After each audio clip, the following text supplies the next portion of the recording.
Hey everyone, welcome to Judiciary Plus. हम discuss कर रहे हैं यूजीसी नेट के प्रीवियस ईयर क्वेश्चन पेपर जो कि लॉ का पेपर है और हमने 2020 का क्वेश्चन लास्ट डे स्टार्ट कर दिया था। हमने ऑलरेडी 5 पार्ट अपलोड कर दिए हैं जिसमें मैंने 2019 का पेपर एंड 2020 का पेपर डिस्कस किया है। आज हम चलते हैं 2020 के सेकेंड पार्ट की तरफ। तो आज का हमारा पहला क्वेश्चन है, frustration of a contract occurs in two condition. Firstly, where the contract has become physically impossible, and secondly, where the object has failed. The above was let down in a case of, यानी कि इसमें बताया जा रहा है जो frustration होता है ना कॉन्ट्रैक्ट का, वो दो सिचुएशन में, दो कंडीशन के साथ होता है। यानी कि दो कंडीशन में कॉन्ट्रैक्ट फ्रस्ट्रेट हो जाता है हमारा। तो ये दो कंडीशन कौन सा है? पहला कंडीशन जो है जहाँ कॉन्ट्रैक्ट जो है ना फिजिकली इम्पॉसिबल हो जाता है, और दूसरा कंडीशन ये है जहाँ जिस ऑब्जेक्ट के लिए वो कॉन्ट्रैक्ट बनाया गया है वो ही फेल हो गया। तो इन दोनों केसेस में कॉन्ट्रैक्ट जो है फ्रस्ट्रेट हो जाता है। तो ये जो स्टेटमेंट है ना, ये किस केस में आया था, किस केस में लेट डाउन किया गया था? तो जो हमारा क्रेल वर्सेस हेनरी है, इस केस में ये स्टेटमेंट लेट डाउन किया गया था। अब आप मुझे बताएंगे कि डॉक्ट्रिन ऑफ फ्रस्ट्रेशन जो है इंडियन कॉन्ट्रैक्ट एक्ट के किस सेक्शन में हमें प्रोवाइड किया गया है। ठीक है, चलिए चलते हैं नेक्स्ट क्वेश्चन की तरफ। नेक्स्ट क्वेश्चन हमें बता रहा है, under article 30 of Indian constitution the right to minorities are guaranteed under. तो जो आर्टिकल 30 है इंडियन कॉन्स्टिट्यूशन का, वो हमें माइनॉरिटी राइट्स के बारे में बता रहा है।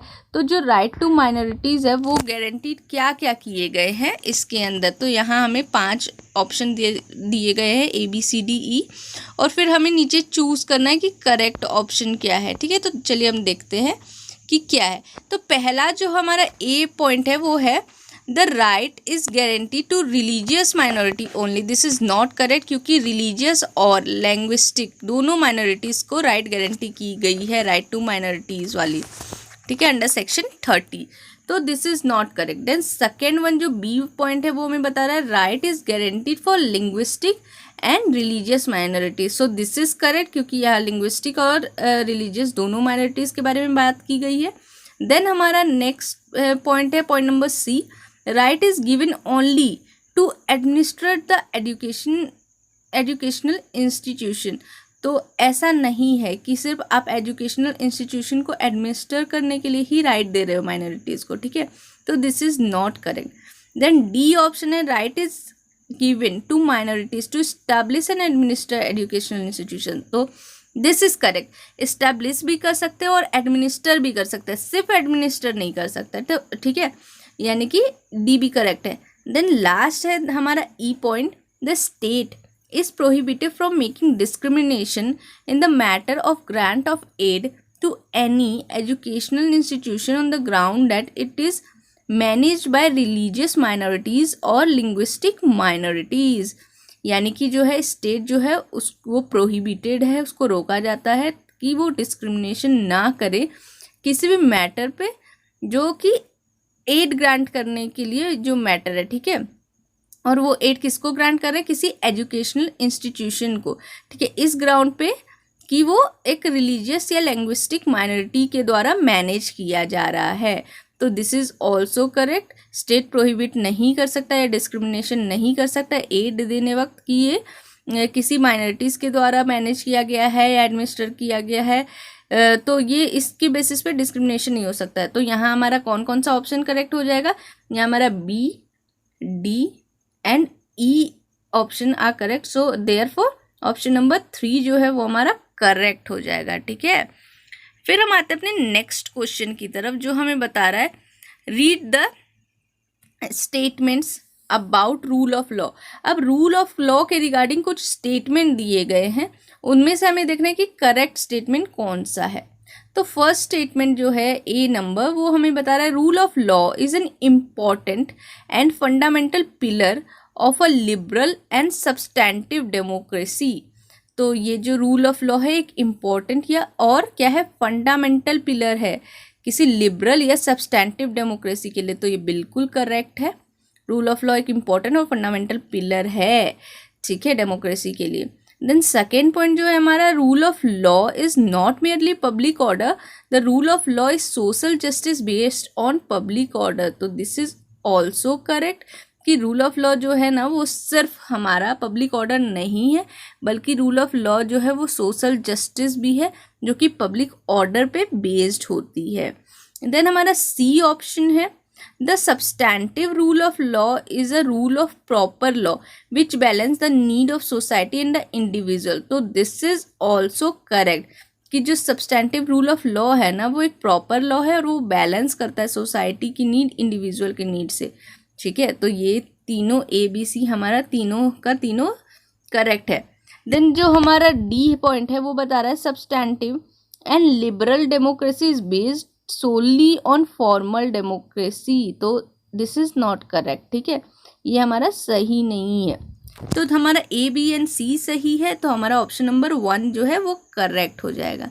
नेक्स्ट क्वेश्चन पे चलते हैं। नेक्स्ट क्वेश्चन जो है वो हमें बता रहा है, the movement of progressive society has hitherto been movement from status to contract, the statement has been given by. यानी कि जो मूवमेंट हुआ था ना प्रोग्रेसिव सोसाइटी का, और वो स्टेटस से कॉन्ट्रैक्ट में मूव कर गया था, ये स्टेटमेंट किसने दिया है? तो ये स्टेटमेंट जो है ना हेनरी मेन ने दिया है। Option number 3 is correct.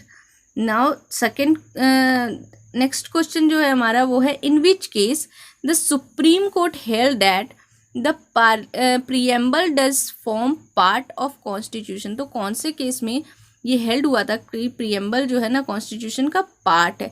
तो Kesavananda Bharati versus state of Kerala में ये हेल्ड हुआ था। और कौन, री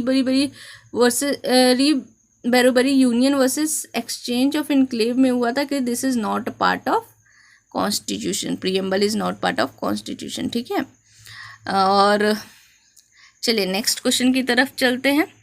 नेक्स्ट क्वेश्चन हमें बता रहा है, which of the following is not a condition president for a valid adoption under Hindu adoption and maintenance act of 1956।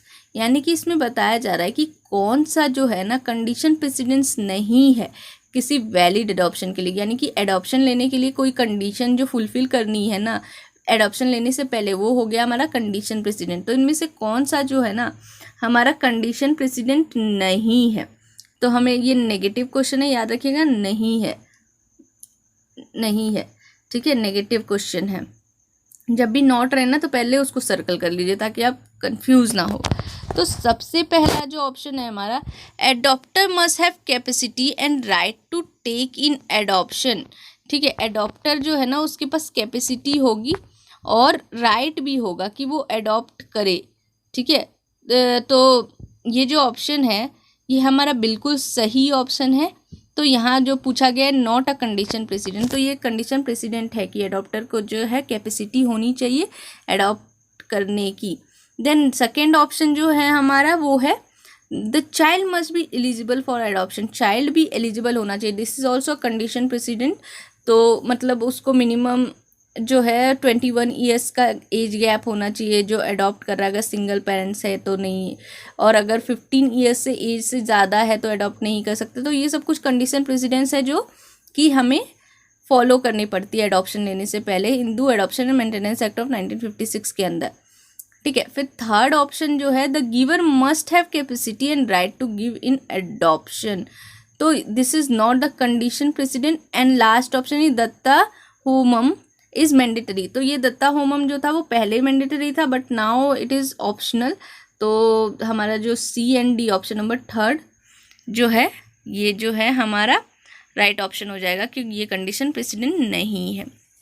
Then हमारा नेक्स्ट क्वेश्चन है, threatening to commit certain act forbidden by Indian Penal Code to induce a person to enter into a contract is associated with, तो ये associated किससे है? Coercion से associated है।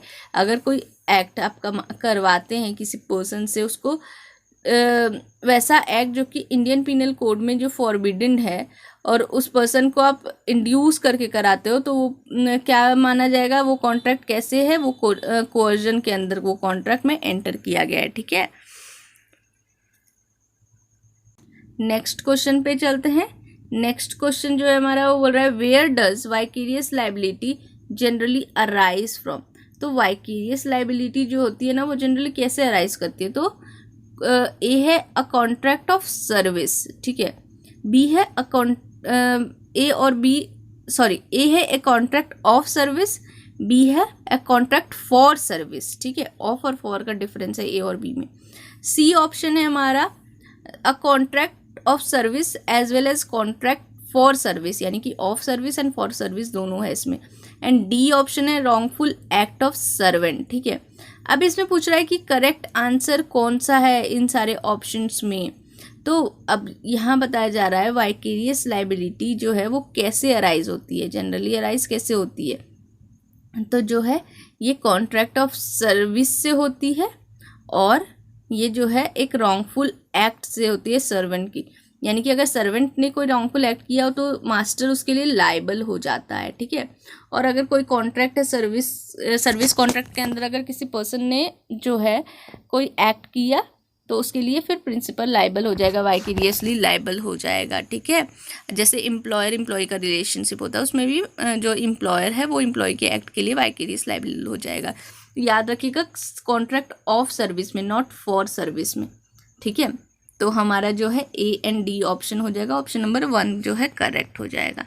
Next question पे आते हैं, which of the following provision of the statute of International Court of Justice list general principle of law recognized by civilized state as a third source of international law, यानी कि इसमें से कौन सा ऐसा प्रोविज़न है इंटरनेशनल कोर्ट ऑफ जस्टिस के statute का जो जिसमें लिस्ट किया है जनरल प्रिंसिपल ऑफ लॉ जो रिकॉग्नाइज किया गया है सिविलाइज स्टेट के द्वारा as a third source of international law, कि ये जो है वो थर्ड सोर्स है इंटरनेशनल लॉ का।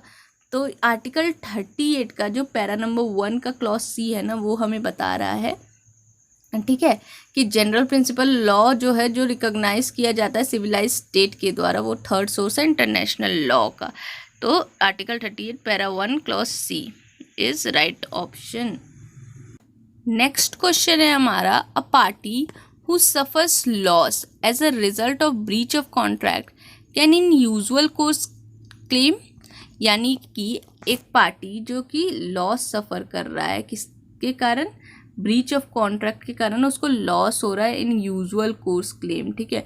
तो वो क्या क्लेम करेगा, वो ऑर्डिनरी डैमेज क्लेम करेगा, ऑर्डिनरी डैमेज क्लेम कर सकता है अगर कोई पर्सन सफ़र कर रहा है लॉस ब्रीच ऑफ कॉन्ट्रैक्ट के कारण यूजुअल कोर्स ऑफ क्लेम में, तो ऑर्डिनरी डैमेज आप क्लेम कर सकते हो, ठीक है। तो option number 1 is correct option. Next question है, which of the following is not an ancient source of Hindu law, तो इनमें से कौन सा जो है ना वो एंशिएंट सोर्स नहीं है, यानी कि इसमें जो स्मृति है, डाइजेस्ट एंड श्रुति है, ये तीनों एंशिएंट जो है सोर्स है हिंदू लॉ के, बट जो प्रीसीडेंट है वो एंशिएंट सोर्स नहीं है। तो ऑप्शन नंबर 2 जो है हमारा करेक्ट ऑप्शन है। नेक्स्ट क्वेश्चन पे चलते हैं। नेक्स्ट क्वेश्चन हमें बता रहा है, which of the following condition are essential for custom to be valid, यानी कि कस्टम को वैलिड होने के लिए कौन से एसेंशियल कंडीशन जो है वो फुलफिल करने होंगे, ठीक है। तो जब सबसे पहला कंडीशन है ना वो बता रहा है, the custom had to possess a sufficient measure of antiquity, यानी कि कस्टम को वैलिड होने के लिए उसके पास क्या होना चाहिए, सफिशिएंट मेजर होना चाहिए एंटीक्विटी का, कि वो एंटिक होना चाहिए, ठीक है, एंटीक्विटी होनी चाहिए उसकी, sufficient measure of antiquity. Second option है, जो कस्टम जो है ना वो इंजॉय किया जाएगा एज अ राइट, ठीक है। फिर जो है हमारा custom need not be consistent with the other custom, ठीक है, इन द सेम एरिया, तो ये दिस इज़ नॉट करेक्ट, ठीक है, this is not relevant one. फिर जो है हमारा लास्ट वन है, the custom must be certain and precise, तो this is correct, certain and precise होना चाहिए custom as a right enjoy होना चाहिए, कस्टम के पास सफिशिएंट मेजर होना चाहिए एंटीक्विटी का। तो A B and D are correct, यानी कि option number 3 is correct. Next question पे चलते हैं। नेक्स्ट क्वेश्चन जो है हमारा असर्शन रीजनिंग बेस्ड क्वेश्चन है। तो जो हमारा असर्शन है ना वो बता रहा है, once a performer consents to the incorporation of his performance in a cinematographic film by a written agreement, he or she will not object to the enjoyment of the performer's right by producer in the same film. ठीक है, एक बार performer जो होगा वो consent दे देता है incorporation of his performance, अपने performance के इनकॉर्पोरेशन के लिए किसी सिनेमेटोग्राफी फिल्म में एक रिटन एग्रीमेंट के द्वारा, फिर वो जो है ऑब्जेक्ट नहीं कर सकता है इन्जॉयमेंट परफॉर्मर के राइट का। और वो किसके द्वारा ऑब्जेक्ट नहीं कर सकता? अगर प्रोड्यूसर जो है उसी फिल्म में अगर एंजॉय कर रहा है परफॉर्मेंस राइट, तो फिर वो ऑब्जेक्ट नहीं कर सकता क्योंकि उसने रिटन अग्रीमेंट में वो कंसेंट दे दिया है। नाउ जो रीज़न है वो बता रहा है the performer is entitled to royalty in cases the producer of the film make use of the performance for commercial use. जो परफॉर्मर होगा ना वो इंटाइटल होगा किस चीज़ के लिए? रॉयल्टी के लिए। वैसे केस में जहाँ प्रोड्यूसर फिल्म का यूज़ कर लेगा उस परफॉर्मेंस को कमर्शियल यूज़ के लिए, ठीक है, तो फिर वो रॉयल्टी के लिए इंटाइटल हो जाएगा।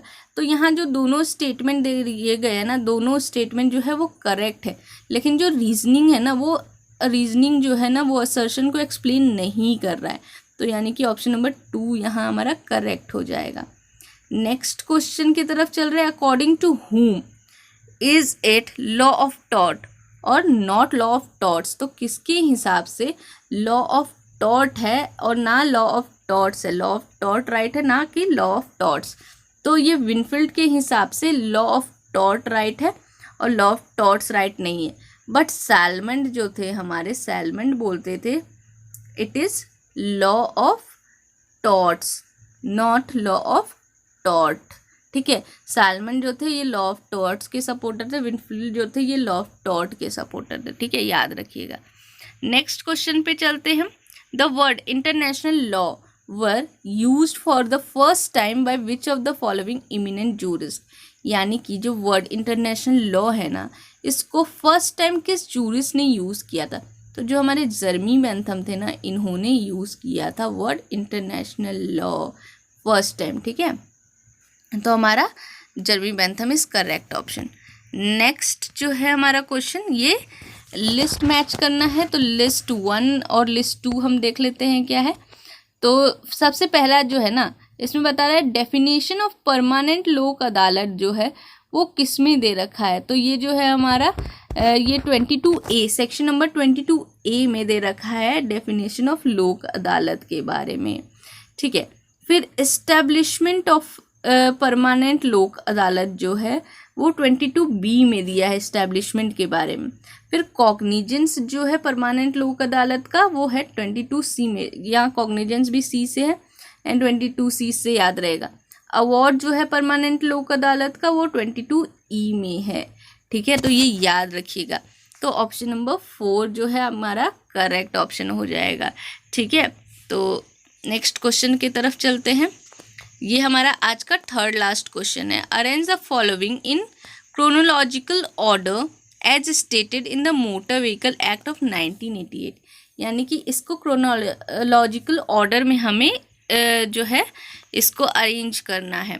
तो सबसे पहले आएगा हमारा क्लेम ट्रिब्यूनल, ठीक है, सबसे पहले क्या आएगा? क्लेम ट्रिब्यूनल आएगा, ये 1 में आएगा। फिर जो है हमारा दूसरा आएगा एप्लीकेशन फॉर कंपनसेशन, सबसे पहले क्लेम ट्रिब्यूनल आएगा, फिर आएगा एप्लीकेशन कंपनसेशन के लिए, ठीक है, फिर आएगा अवार्ड किसका? क्लेम ट्रिब्यूनल का, ठीक है, और लास्ट जो आएगा वो होगा प्रोसीजर और पावर क्या होगा क्लेम ट्रिब्यूनल का, ठीक है, उसके प्रोसीजर और पावर के बारे में बताएगा लास्ट में।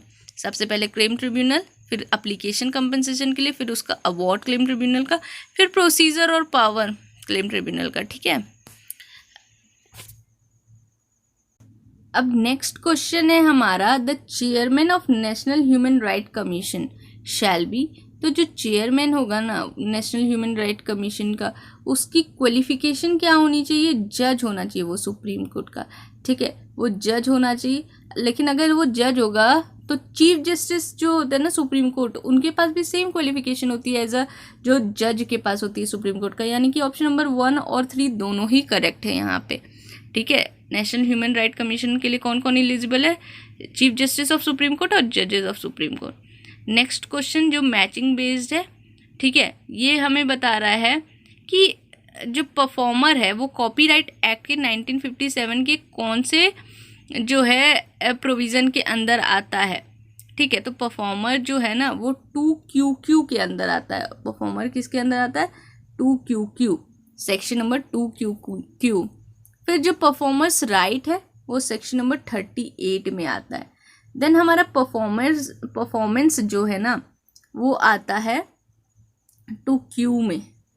फिर मोरल राइट जो है परफॉर्मर का वो आता है 38B में।